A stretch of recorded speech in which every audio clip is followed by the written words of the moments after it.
de ce que vous faites. Ok. Et en 2019, j'ai fait un stage dans une agence à Kinshasa et j'étais dans le monde de la communication. Et c'est à partir de là qu'il y a eu le déclic. J'ai commencé à être plus sur les réseaux sociaux, à suivre des créateurs de contenu. Et c'est à partir de là que j'ai dit, ah, j'aime bien. Quels sont les débouchés pour être dans la communication? Et du coup, le déclic, il est arrivé en 2021 lorsque j'ai été engagée. Parce que j'ai fini en 2020, je suis rentrée à Kinshasa, j'ai été engagée et je faisais du community management et j'avais jamais fait ça. Mais on m'a engagée dans ça. Wow. Du coup, j'ai commencé à apprendre sur le tas. Et les gens ont remarqué que j'arrivais quand même à bien écrire des textes, donc avoir des bonnes idées de stratégie. Donc ça, c'est venu comme ça soi-même et je pense que c'est quelque chose que Dieu avait mis en moi que je ne savais pas. Donc ça a commencé à se créer comme ça en mode ça c'est bien, ça c'est intéressant. Donc, et voilà comment j'ai commencé à être, si je peux dire ça, à me former parce qu'il y avait quelque chose déjà qui me plaisait.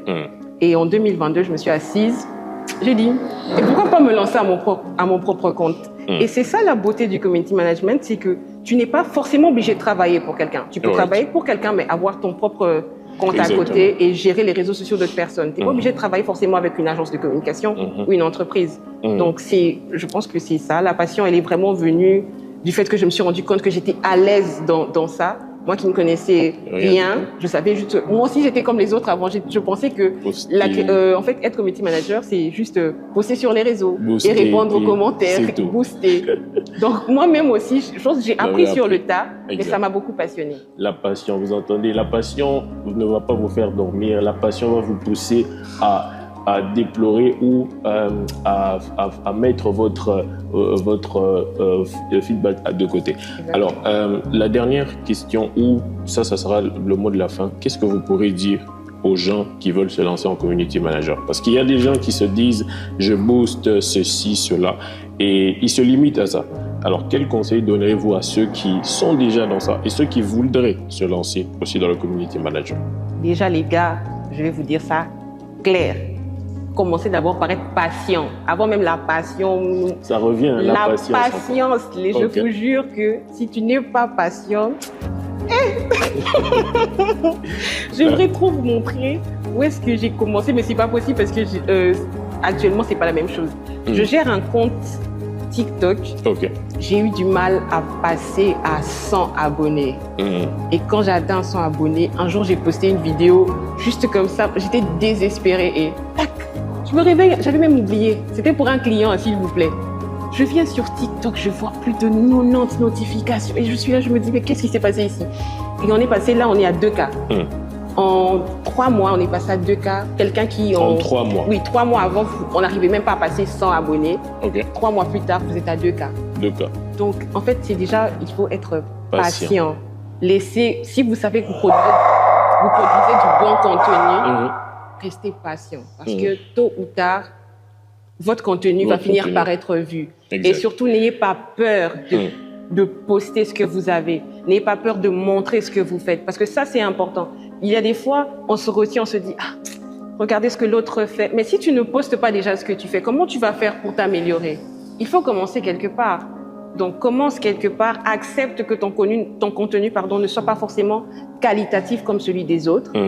Et lance-toi, forme-toi, parce que c'est un métier qui demande d'être continuellement en formation. Parce que comme je vous ai dit, l'algorithme, il change, il y a constamment des mises à jour en fait.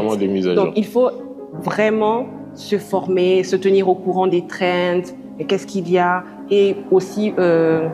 comment je peux dire ça, adapter ses stratégies en fonction des changements des réseaux sociaux et être ouvert d'esprit. Quelqu'un m'a dit une fois, mais toi t'es chrétienne, mais regarde la chanson que tu as utilisée pour le TikTok, parce que j'avais posté un TikTok que j'avais fait pour un client. Mais toi t'es chrétienne et tout. Et j'étais là en mode, ok, bon, c'est du poulet, tu veux que je mette Moïse Mbié sur du poulet. Tu es sûr que si je le mets, est-ce que ça va forcément... Ça va pas attirer. Les gens seront réticents. Il faut être ouvert d'esprit. C'est pas parce que tu utilises un son pour un client que forcément... Ça doit être le même pour tout le monde. Oui, en fait, c'est pas toi. Là, tu agis en tant qu'engagé pour un client. Et franchement, je vous conseille, pour ceux qui veulent se lancer, je vous conseille, vous pouvez travailler avec des gens de plusieurs secteurs et ça, c'est l'un des avantages d'être community manager, c'est que tu peux travailler avec des personnes qui sont dans la couture, avec des gens qui sont dans l'horlogerie, avec des gens qui sont dans l'alimentation. Et surtout, la flexibilité du fait que tu peux être dans plusieurs secteurs en même temps, tu rencontres plusieurs personnes, tu as beaucoup d'opportunités. Franchement, c'est quelque chose que moi, je conseille aux gens d'être community manager. Mais par contre, si vous êtes du genre à vous dire « il me faut une semaine pour me ressourcer et tout », non, c'est un métier énergivore, les gars, c'est énergivore. Ça veut dire que si tu avais l'habitude de disparaître 3 jours des réseaux sociaux, quand tu reviens, TikTok a changé. Hein. Donc, il faut franchement accepter que tu n'auras plus forcément le temps libre que tu veux, que tu devras te tenir au courant de ce qui se dit, quelles sont les mises à jour qui ont été faites, ou encore juste c'est quoi la chanson qui actuellement buzz. Et peut-être si tu utilises cette chanson-là, ça ne marche pas à tous les coups, mais peut-être si tu utilises cette chanson-là toi aussi pour ton contenu, ça peut forcément faire quelque chose. Franchement, c'était beau. Franchement, je ne sais pas trop comment synthétiser tout ça, mais si je dois revenir, je dirais soyez passionnés, soyez patients, formez-vous, acceptez de vous lancer, même si votre contenu n'est pas forcément qualitatif comme celui des autres, et surtout ne vous comparez pas, mais plutôt prenez ce que les autres font. La comparaison.